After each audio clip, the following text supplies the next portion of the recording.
عرب کے عام باشندے اسماعیل علیہ السلام کی دعوت و تبلیغ کے نتیجے میں دین ابراہیم کے پیروکار تھے، اس لیے صرف اللہ کی عبادت کرتے تھے اور توحید پر کاربند تھے۔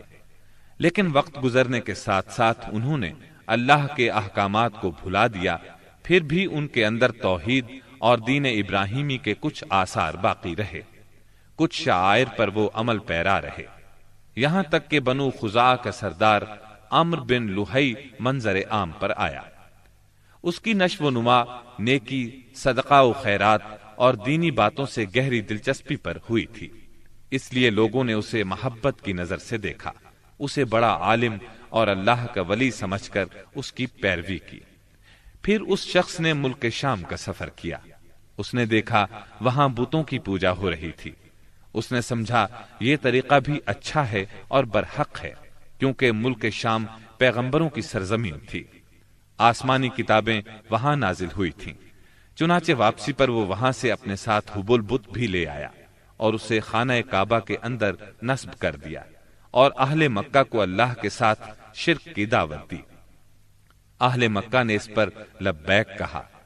اس کے بعد بہت جلد حجاز کے باشندے بھی شامل ہو گئے، وہ بھی ان کے نقش قدم پر چل پڑے۔ اس طرح عرب میں بت پرستی کا آغاز ہوا۔ حبل کے علاوہ عرب کے قدیم ترین بتوں میں سے ایک منات تھا۔ یہ بحر احمر کے ساحل پر قدید کے قریب مشلل میں نصب تھا۔ اس کے بعد طائف میں لات نامی بت وجود میں آیا، پھر وادی نخلا میں عزا کا بت نصب کیا گیا۔ یہ تینوں عرب کے سب سے بڑے بت تھے۔ اس کے بعد حجاز کے ہر خطے میں شرک کی کثرت اور بتوں کی بھرمار ہو گئی۔ کہا جاتا ہے کہ ایک جن عمرو بن لوہی کے تابع تھا، اس نے بتایا کہ قوم نوح کے بت یعنی ود، سوا، یغوث، یعوق اور نصر جدہ میں دفن ہیں۔ اس اطلاع پر عمرو بن لوہی جدہ گیا اور ان بتوں کو کھود نکالا، پھر ان کو تہامہ لایا، اور جب حج کا زمانہ آیا تو انہیں مختلف قبائل کے حوالے کیا۔ یہ قبائل ان بتوں کو اپنے اپنے علاقوں میں لے گئے۔ اس طرح ہر قبیلے میں پھر ہر گھر میں ایک ایک بت ہو گیا۔ اسی پر بس نہیں کی گئی، اس کے بعد مشرکین نے مسجد حرام کو بھی بتوں سے بھر دیا۔ چنانچہ جب مکہ فتح ہوا تو بیت اللہ اور اس کے گردا گرد 360 بت تھے، جن کو خود رسول اللہ صلی اللہ علیہ وسلم نے اپنے دست مبارک سے توڑا۔ آپ ہر ایک بت کو چھڑی سے ٹھوکر مارتے اور وہ گر جاتا۔ پھر آپ نے حکم دیا، ان تمام بتوں کو مسجد حرام سے باہر نکال دو۔ چنانچہ ان سارے بتوں کو مسجد حرام سے باہر نکال کر جلا دیا گیا۔ غرض شرک اور بت پرستی اہل جاہلیت کے دین کا سب سے بڑا مظہر بن چکی تھی، اور ان لوگوں کو یہ گھمنڈ بھی تھا کہ وہ سیدنا ابراہیم علیہ السلام کے دین پر ہیں۔ پھر اہل جاہلیت کے یہاں بت پرستی کے کچھ خاص طریقے بھی رائج تھے، جو زیادہ تر عمرو بن لوہی کے گھڑے ہوئے تھے۔ یہ جاہل لوگ سمجھتے تھے کہ عمرو بن لوہی کے طریقے دین ابراہیمی میں تبدیلی نہیں بلکہ بدعت حسنہ ہیں۔ ان میں بت پرستی کی کیا کیا رسمیں رائج تھیں، اس کی تفصیل بھی سن لیں۔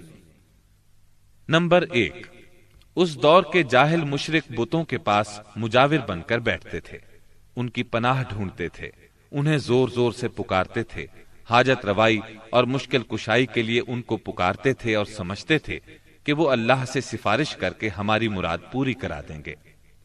نمبر 2، وہ بتوں کا حج اور طواف کرتے تھے، ان کے سامنے عجز و نیاز سے پیش آتے تھے اور انہیں سجدہ کرتے تھے۔ نمبر 3، بتوں کے لیے نذرانے اور قربانیاں پیش کرتے اور قربانی کے ان جانوروں کو کبھی بتوں کے آستانوں پر لے جا کر ذبح کرتے تھے اور کبھی کسی اور جگہ ذبح کر لیتے تھے، مگر بتوں کے نام پر ذبح کرتے تھے۔ ذبح کی ان دونوں صورتوں کا ذکر اللہ تعالیٰ نے سورۃ المائدہ کی آیت نمبر 3 میں کیا ہے، یعنی وہ جانور بھی حرام ہیں جو آستانوں پر ذبح کیے گئے ہوں۔ دوسری جگہ یعنی سورہ انعام کی آیت 121 میں فرماتے ہیں، یعنی اس جانور کا گوشت مت کھاؤ جس پر اللہ کا نام نہ لیا گیا ہو۔ نمبر 4، بتوں کا قرب حاصل کرنے کا ایک طریقہ یہ بھی تھا کہ مشرقین اپنی سمجھ کے مطابق اپنے کھانے پینے کی چیزوں اور اپنی کھیتی اور چوپائے کی پیداوار کا ایک حصہ بتوں کے لیے خاص کرتے تھے۔ اس سلسلے میں ان کا دلچسپ رواج یہ تھا کہ وہ اللہ کے لیے بھی اپنی کھیتی اور جانوروں کی پیداوار کا ایک حصہ خاص کرتے تھے۔ پھر مختلف اسباب کی بنا پر اللہ کا حصہ تو بتوں کی طرف منتقل کر سکتے تھے، لیکن بتوں کا حصہ کسی بھی حال میں اللہ کی طرف منتقل نہیں کر سکتے تھے۔ اس بری عادت کا تذکرہ بھی اللہ تعالی نے سورہ انعام کی آیت 136 میں کیا ہے۔ اللہ نے جو کھیتی اور چوپائے پیدا کیے ہیں اس کا ایک حصہ انہوں نے اللہ کے لیے مقرر کیا، اور بذام خود کہتے ہیں کہ یہ اللہ کے لیے ہے اور یہ ہمارے شرکاء کے لیے ہے۔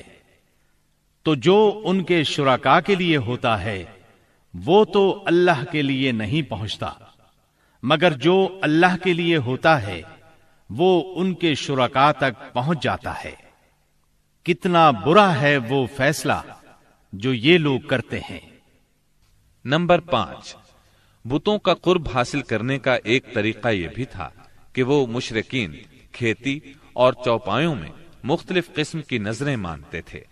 اللہ تعالی سورہ انعام کی آیت 138 میں فرماتے ہیں، ان مشرکین نے اپنے خیال پر یہ بھی کیا کہ یہ چوپائے اور کھیتیاں ممنوع ہیں، انہیں وہی کھا سکتا ہے جسے ہم چاہیں، اور یہ وہ چوپائے ہیں جن کی پیٹھ حرام کی گئی ہے، یعنی نہ ان پر سواری کی جا سکتی ہے اور نہ سامان لادا جا سکتا ہے، اور کچھ چوپائے ایسے ہیں جن پر یہ لوگ اللہ پر افتراء کرتے ہوئے اللہ کا نام نہیں لیتے۔